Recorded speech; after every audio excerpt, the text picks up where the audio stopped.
Hey, Mr. B here. This is compound inequalities, which are as and or.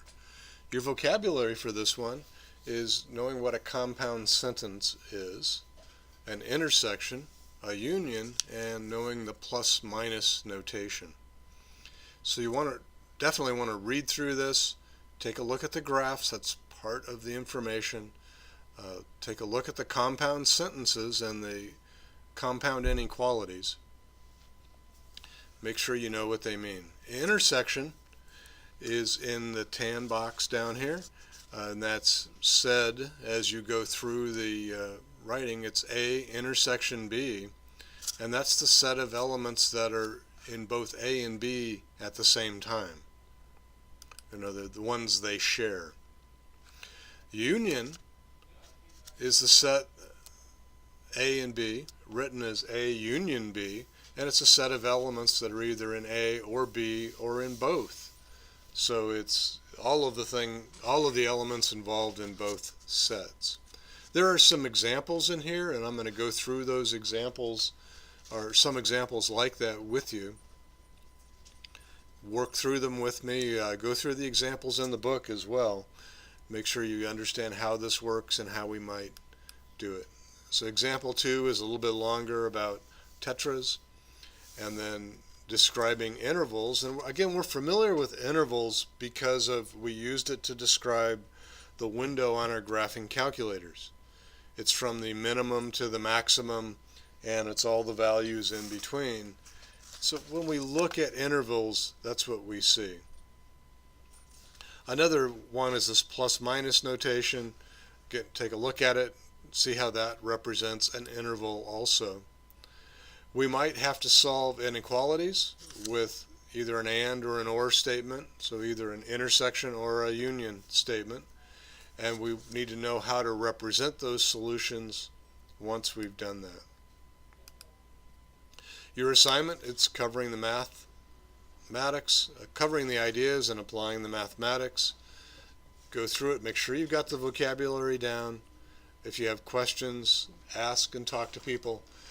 Otherwise, I will see you for the mastery quiz after you get through these examples. All right, lesson 4-8, here's our extra examples. This goes along somewhat with the one in the book, similar to example 1. So here we have, let A equals a set of numbers for which x is less than or equal to 6. Let B equal the set of numbers for which x is greater than or negative 4. Graph the set A intersection B. Describe the set with an and or an or statement. Well, the first thing we're going to do is to graph the set. So we need a number line. We've got one here. And you see I've got 0 kind of in the middle. The number line's name is x because it's the x number line. And we're going to go ahead and try to plot our various things in here. Now in the book you'll notice that they have 3 number lines where first they graphed the first inequality, then the second inequality, and then they graphed both of them together. I'm going to do this on one number line. So if you're not comfortable with that, make a number line for each one and then we'll do the combined one. But what I'm going to do to help with this is I'm going to use different colors. So we'll start with our x is less than or equal to 6. So I'm going to go ahead and put in my dot there because it's going to equal it, so it's going to be filled in. And it's all values for which x is less than or equal to that. So that's our first inequality. My next one will go with a different color, and I have x is greater than a negative 4. So I'm going to go down here to negative 4. It's going to be a circle, not a filled in dot, because negative 4 is not a solution. It's just anything really close to it. I'm going to put another bar up and draw my arrow in this direction. So here is my, let's see, x is greater than a negative 4. and this is x is less than or equal to 6. So I just wanted to label those. And now what I want to know about, and I'm looking for the intersection. The intersection is where both of these are true, and the intersection is going to go from -4 to 6. That's going to be the intersection of our two. I need another color, and I think I'm going to make my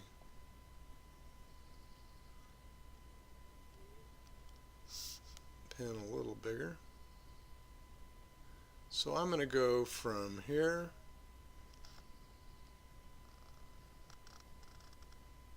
to here, and that's going to include all of those points in between. So I've been able to graph the intersection of these two inequalities. I've shown where each inequality is, and I've shown that the intersection is between these two bars, not including -4, but including 6. So that's the intersection of the two terms.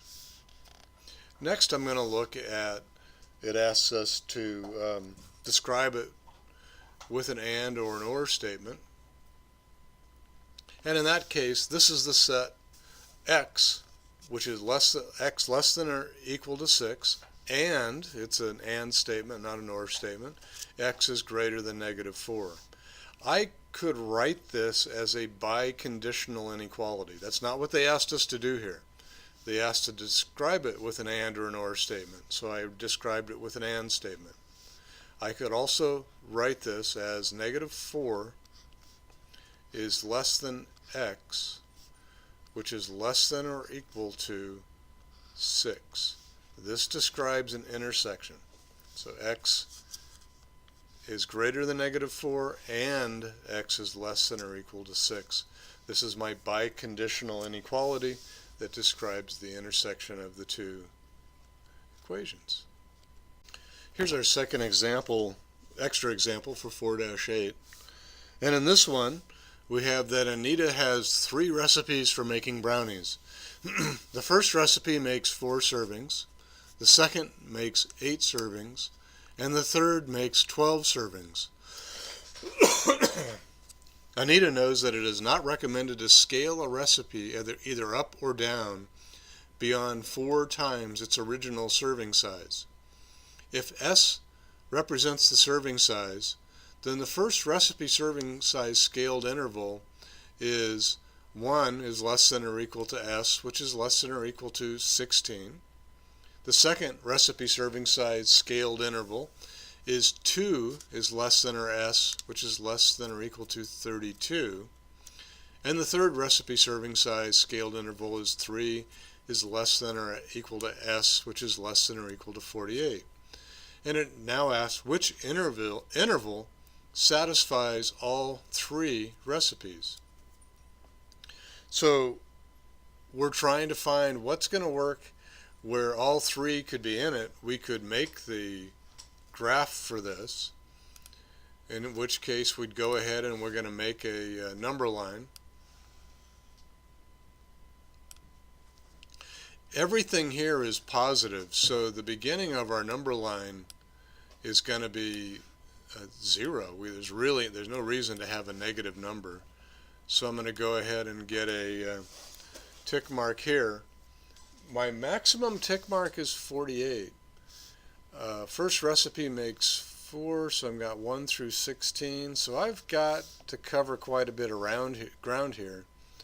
And I think I'm going to go ahead and let's see.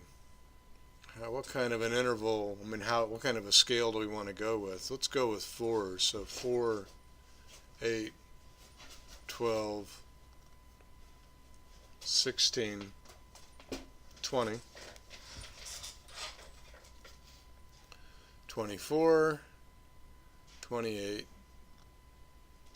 32, 36, 40, 44, 48. So if we do it in this way, we're at 0, 4, 8, 12, 16,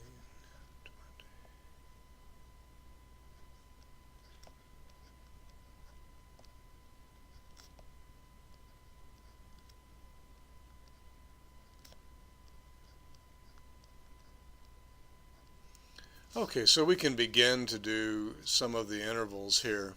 I'm going to have to try to figure out how to get in here, how to break that down, but I think I can do that. So this first one is from 1 to 16. So if that's 0, then 1 is going to be right about here. And that's going to go out to 16, which is here.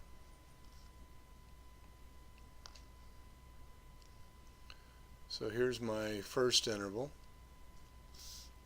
The second one is 2 to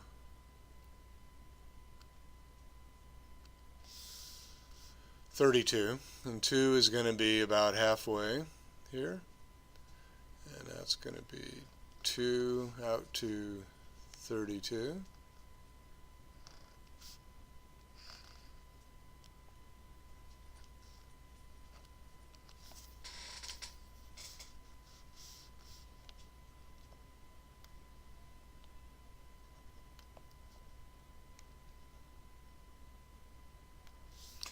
Okay, and then my last interval is 3 to 48.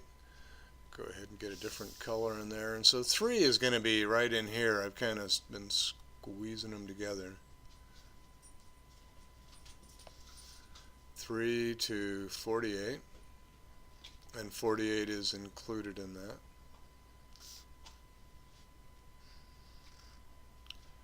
And so what I'm looking for here is which interval satisfies all 3 recipes,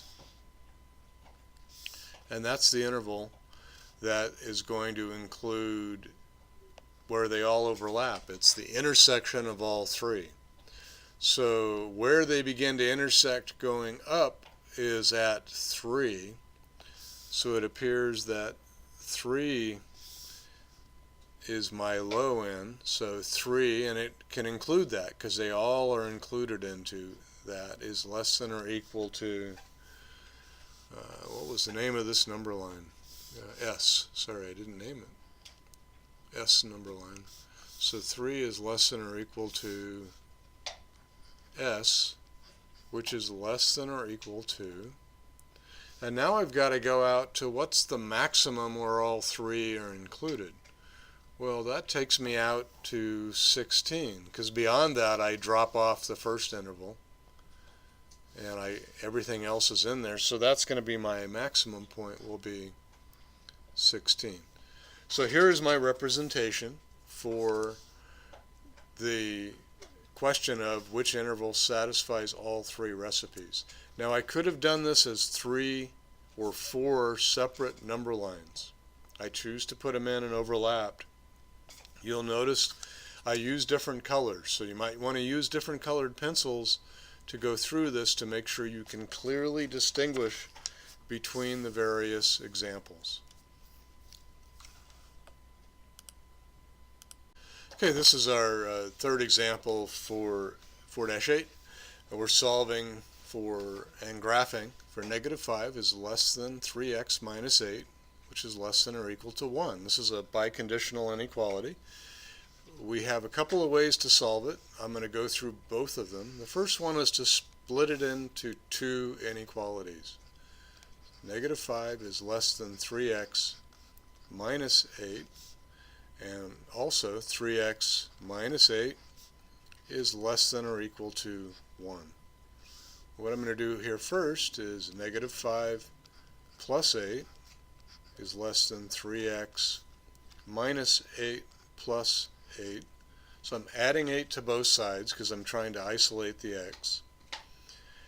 If I look over here at the other equation, the other inequality, I see that I need to do the same thing there. To isolate the x, I need to add 8 to both sides. So 3x minus 8 plus 8 is less than or equal to 1 plus 8. And well, 8 minus 8 is 0, 8 minus 8 is 0, and a -5 plus 8 is 3. So 3 is less than 3x, and 3x is less than or equal to 9. 3x, okay. And now I need to solve this, so I'm going to multiply both sides by 1/3 or divide by 3, do that to this inequality. I got 1/3 times 3 is less than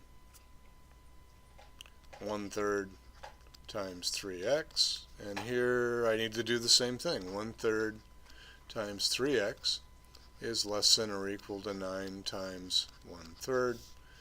Well, 3 over 3 is 1, and 1/3 times 3 is just x, so 1 is less than x, and 3 over 3 is less than or equal to 3 into 9 is 3. I've solved the 2, and now I need to pull the x's back in and rewrite it as the original biconditional, and that original biconditional tells me that 1 is less than x, and x is less than or equal to 3. This is my solution for the first method of calculation.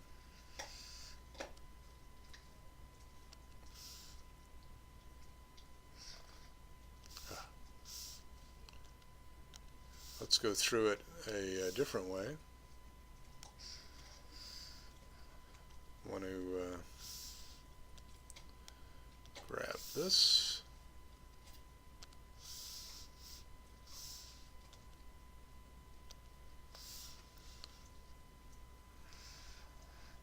Okay, so let's look at this in a different form. We've got example 3, solve and graph. We did it the first time and we split it into 2 inequalities. Now I'm just going to leave it as one inequality. -5 is less than 3x minus 8, which is less than or equal to 1. Remember when we did it, when we split it up, we ended up doing exactly the same thing to both sides of the inequality, but we were just dealing with 2 inequalities.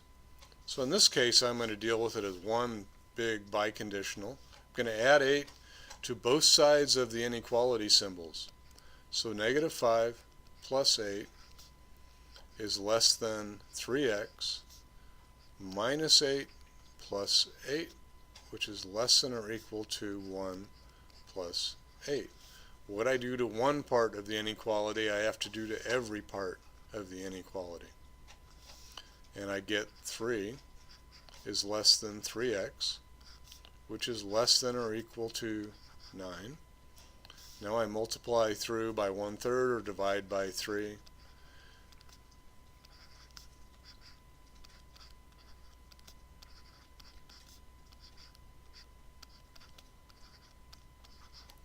And this gives me what I had in the other one. 1 is less than x, which is less than or equal to 3.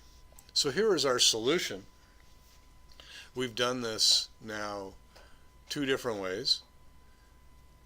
We want to graph our solution, and the biconditional is really very, very helpful for graphing the ultimate solution here. So I'm going to go ahead and grab that so I have it as a example.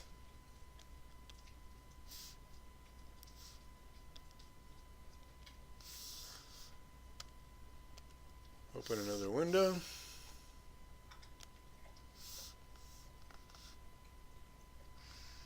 Slide that one up. Now I'm going to go ahead and create our number line. What's the name of the number line? It's x, because that's what we're talking about for a variable. It's the x number line. We're going to put in some tick marks. I have no negative in this.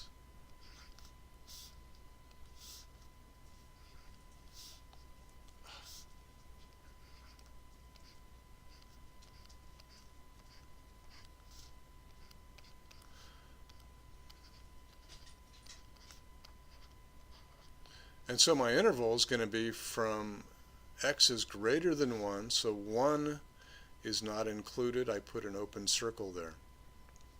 X is less than or equal to 3. 3 is included. I put a dot, filled in dot there.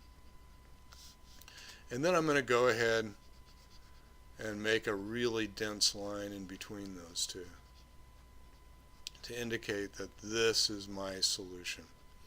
So there I've got it. I could have used this technique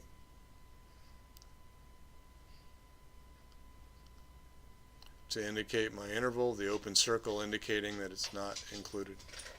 But that's it. That gives us our example 3 where we solved and graphed. And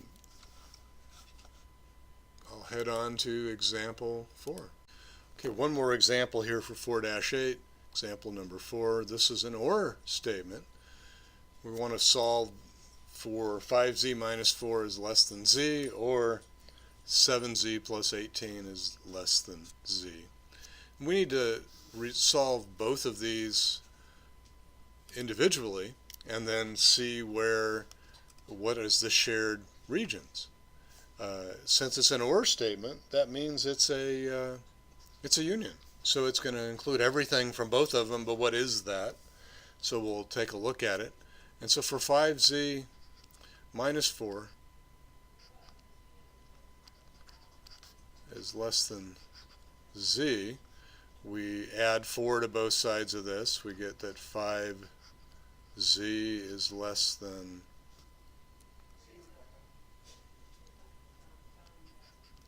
z plus 4. I'm going to subtract z from both sides. So z from 5z is 4z, which is less than 4. And so z is less than 1. Well, so I've got my first interval, and that's going to give me at least one end of this. I've got to see where the other end is. So from my 7z plus 18 is less than z. So again, I'll subtract 18 from both sides. So 7z is less than z minus 18. Now I'm going to I'm going to subtract z from both sides, and z from 7z is 6z. 6z is less than a negative 18. And now I divide both sides by 6. 6 into 6 is just z.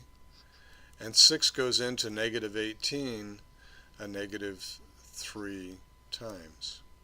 Okay, so I've got my intervals, but what we can see from this is that the interval for the 5z minus 4 is less than z inequality is greater than the other interval and begins at 1 but goes into the less than direction. So in other words, these two overlap. And let me make a quick number line here.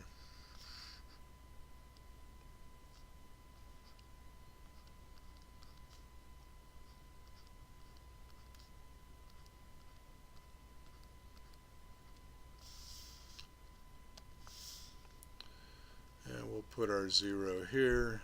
That's 1, that's 2, negative 1, negative 2, negative 3, negative 4, and this is the z number line. So this one, the first one, the 5z minus 4 less than z, is that z is less than 1, so I put an open circle here. Let me give it some color. Open circle. And we go on out this way. So that's our z is less than 1. Now I'm going to go into the other one. The 7z plus 18 is less than z. That resulted in z is less than a negative 3. Open circle again. I can pull this up, draw it out. And because this is a union of the two, I see that they overlap, and that the only part of the overlap is from 1 to negative 3, but because it's a union, that's included. And so the solution to this whole question about solve for the OR statement is the OR is that Z is less than 1. That gives us the solution to what is the solution set for Z is either 5Z minus 4, which is less than Z, or 7Z plus 18, which is less than Z, which is it's either in this or in that or in both of them. So it's in this one or that one or both of them together. That's our example 4. That's 4-8. Remember to get through the covering the ideas and applying the math. See you on the mastery quiz and 4-9.